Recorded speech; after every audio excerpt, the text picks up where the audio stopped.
Welcome to topper makers creation by Hariom.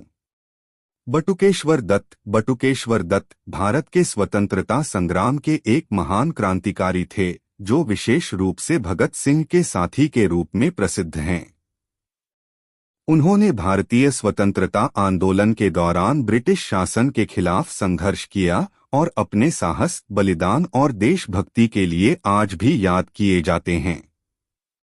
संक्षिप्त परिचय। पूरा नाम बटुकेश्वर दत्त। जन्म 18 नवंबर 1910 बंगाल प्रेसिडेंसी, वर्तमान बिहार।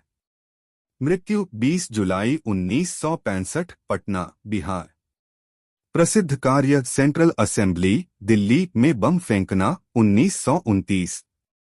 संगठन Hindustan socialist Republican association HSRA। प्रारंभिक जीवन। बटुकेश्वर दत्त का जन्म बंगाल प्रेसिडेंसी के 12 गांव नामक स्थान, अब बिहार में हुआ था। वे पढ़ाई के लिए कानपुर आए जहां उनकी मुलाकात भगत सिंह से हुई और यहीं से उनका क्रांतिकारी जीवन शुरू हुआ। क्रांतिकारी गतिविधियां। 1. HSRA से जुड़ाव। उन्होंने Hindustan socialist Republican association HSRA के सदस्य के रूप में काम किया। यह संगठन सशस्त्र क्रांति के माध्यम से ब्रिटिश शासन को समाप्त करना चाहता था। 2. असेंबली बम कांड 1929 उदास स्माइली। 8 अप्रैल 1929 को बटुकेश्वर दत्त और भगत सिंह ने ब्रिटिश सेंट्रल असेंबली दिल्ली में बम फेंका।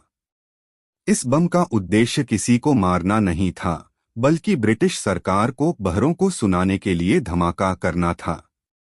बम फेंकने के बाद दोनों ने खुद को गिरफ्तार करवा दिया और अदालत में ब्रिटिश सरकार के खिलाफ आवाज उठाई। कारावास और संघर्ष। उन्हें लाइफ इम्प्रिजनमेंट, आजीवन कारावास की सजा हुई और अंडमान की सेल्युलर जेल भेजा गया। जेल में उन्होंने ब्रिटिश सरकार के अमानवीय व्यवहार के खिलाफ अनशन किया। उन्हें गंभीर स्वास्थ्य समस्याएं हुईं, लेकिन वे टूटे नहीं। स्वतंत्रता के बाद का जीवन। भारत की आजादी के बाद वे राजनीति में सक्रिय नहीं हुए। वे गंभीर बीमारियों से जूझते रहे और आर्थिक तंगी में जीवन बिताया। सरकार ने उन्हें अपेक्षित सम्मान और सहायता नहीं दी। मृत्यु।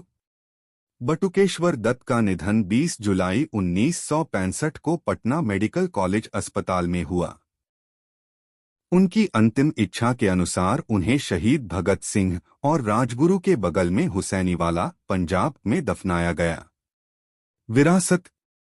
बटुकेश्वर दत्त को भारत के क्रांतिकारी इतिहास में एक साहसी योद्धा और भगत सिंह के परम साथी के रूप में याद किया जाता है।